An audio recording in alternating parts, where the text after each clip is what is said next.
السلام علیکم ورحمت الله وبرکاتو. دوستانو په دې هیله یم چې راته روغ او جوړ به وئ. د صحت کلمو پر تن وي. لومړی زموږ چینل در سره سبسکرایب کړئ. لا سبسکرایب وروسته د بیل بټن ووهئ تر څو زموږ هره ویډیو تاسو ته در ورسیږي. ملګرو راځئ نن داسې اپلیکشن تاسو ته وښیم چې تاسو به په ژوند کې هم نه وي لیدلی.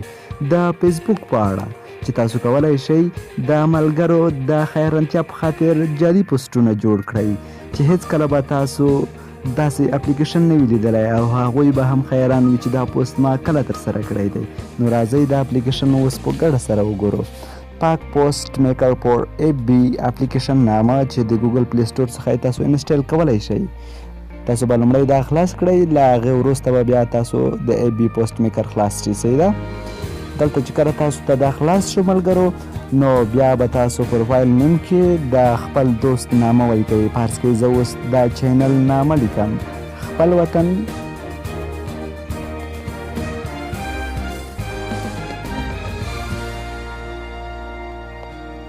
ګل وطن دا مو ولیکله. هغې وروسته تاسو کولی شئ بیا یو انځور راواخلئ له ګیلرۍ څخه.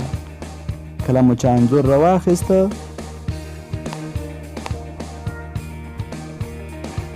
عرض کوي ما دوستانو دا انځور راواخیست،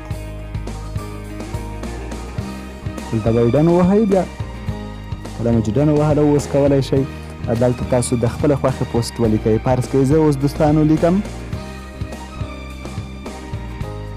خپل وطن ګل وطن چینل در سره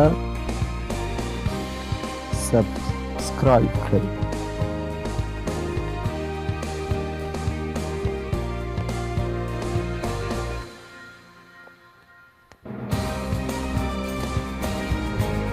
یو ویبایټ هم ولیکو، همدا دی.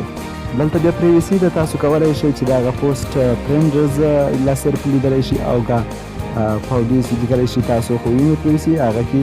بیا وروسته دې نه تاسو چې لاندې راښکته شئ لایک لیک شوي. فرض کړئ زما پوسټ 14 لایکونه خوړلي دي، یو نفر شیر کړی دی او تېره ورځ دا پوسټ ترسره شوی دی په دغه به ټایم او دغه بجو باندې. صحیح ده؟ د نه لاندې تاسو راښکته شئ. بیا کولی شئ چې دلته تاسو داسې د چا لخوا چې تاسو کامنټ کړی وي هغه کمنټ ولیکئ. دلته به ولیکو احمد فرض کړئ دا یو دوست نوم ده. هغې وروسته به بیا ګلرۍ څخه دې ته هم ایمیج راواخلو، دې ته به هم یو ایمیج وټکم، دې ته به دا ایمیج وټکم. صحیح ده؟ دا ما ډم که صحیح شو، خیر و خلاص. بیا به لاندې راښکته شئ، خپل کمنټ به مو ولیکئ. دلته به ولیکو زبردست. بیا به تاسو دغه کمنټ ته که لایک ورکوئ، یو دانه یا 12 دانې 3 دانې 14 دانې څومره چې خوښوئ. 3 دانې لایکونه مو وټکل، 3 منټه وروسته یا 4 منټه مخکې دغه کمنټ شوی دی. صحیح ده؟ اوس که غواړئ چې بل کمنټ هم وکړئ نو دلته به تاسو اډ کمنټ بیا ووهئ. دلته به ولیکو محمود،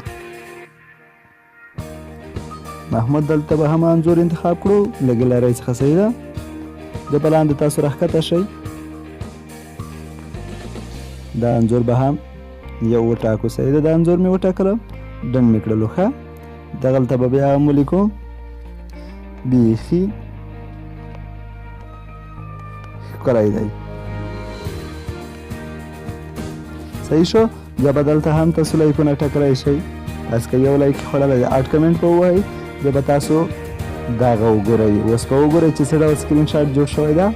وملیده احمد هم کمنټ کړی دی، محمود هم کمنټ کړی ده او په دومره وخت کې دا پوسټ شوی دی. که غواړئ چې دغه سکرین شاټ تاسو په خپل موبایل کې ثبت کړئ، خپل دوست ته ولیږئ، نو تاسو کیپچر سکرین ووهئ او دا به تاسو په موبایل کې ثبت شي. تر بله ویډیو مو زه هاشم علي ځای په خدای سپارم. ښه وخت، ښې چارې.